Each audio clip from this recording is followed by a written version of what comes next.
Northport Village trustees seem poised to opt out of allowing retail sales of cannabis in consumption establishments.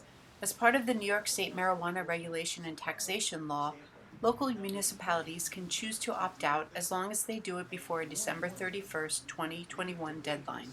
Board members say from a law enforcement standpoint, the village isn't ready. Another public hearing is scheduled for Tuesday, November 16th at 6 p.m. at the American Legion Hall on Woodside Avenue. There will again be an opportunity to participate virtually. We're not really ready to deal with this, and more importantly, like, we could debate this forever, but logistically, the way that this law is set up is that we have a deadline to opt out. If we opt out, we can always opt in. If we don't opt out, if we opt in, we can't reverse it. So if there's any uncertainty in this at all, which I believe that there is, and again, I think everybody can agree with that, it makes sense to take a back seat and opt out at this point, wait for technology, wait for training, wait for statistics from other neighborhoods, other communities.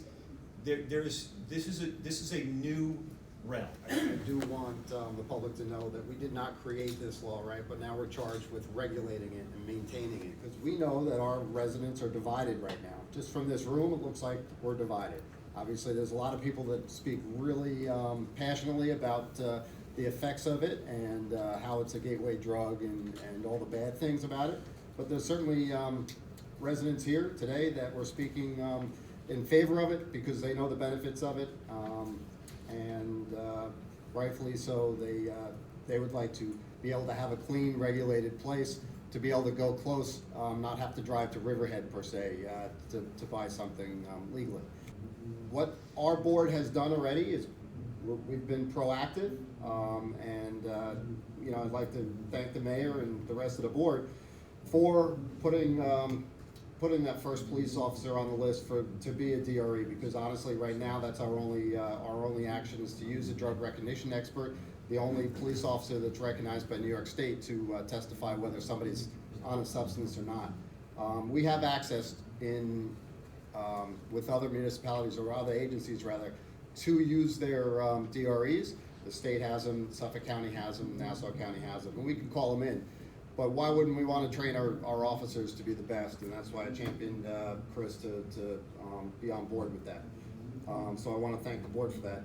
We also have created a safe environment already for our residents and families by eliminating smoking in our parks, beaches, and recreation areas.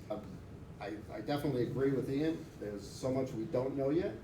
It would be definitely you know, harmful if we did a knee-jerk reaction and potentially put this, you know, the opt-in into effect, and now all of a sudden we don't know what we created.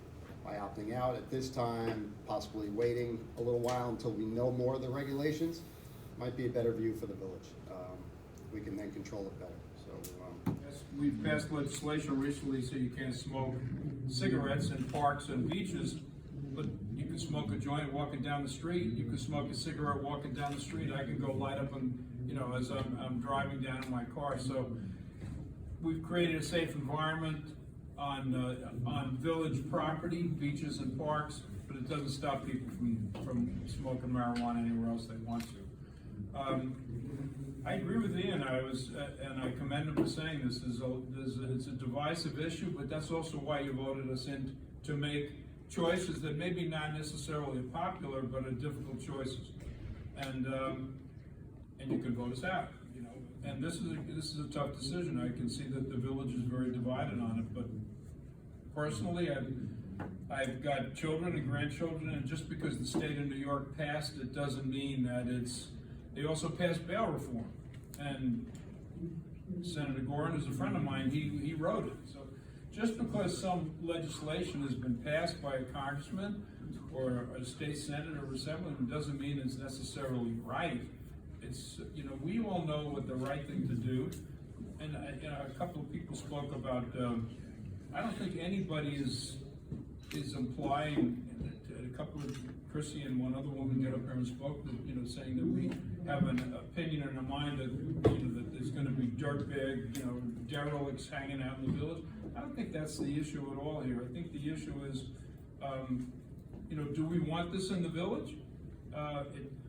Initially, there was some discussion amongst the board here, and then there's been discussion in other municipalities, oh, well, we don't do it, we're gonna lose the part of that 3% excise tax. So what? You know, I agree with Joe, it's peanuts. I mean, it's, if people wanna buy it, they can go buy it, they can bring it in from Brooklyn, they can order it mail order, like Dave said, maybe Babylon's gonna okay it, but I'm not in favor of it in the village, and I'm not gonna vote, I'm gonna vote to opt out, and I hope that when it does come up for vote, that my colleagues will do so. There's so much involved with this. Just the pure logistics of it, getting the proper training, I think, as you said about DREs, there's like 2 in Suffolk County. So the chief is still working hard to try and get, you know, just as many officers as we can, but we're all competing for that. So, you know, personally, I don't think there just isn't enough money. It's a minuscule amount that I believe that we find in the budget. But then at the same time, should we opt out, which I believe we should, that then we have the issue of like we have people come in and get DWIs in the village for alcohol. Now we have people leaving the village and coming back in. So that is something that we've been discussing with the treasurer on, and the chief, and trying to figure out how do we budget for the police department for what might be additional needs. But I do thank everybody for coming out, and I hope you all come back, because the board wants to hear what the residents feel about this issue, and it is, to Ian's point, yes, it is decisive, but we're taking it very seriously.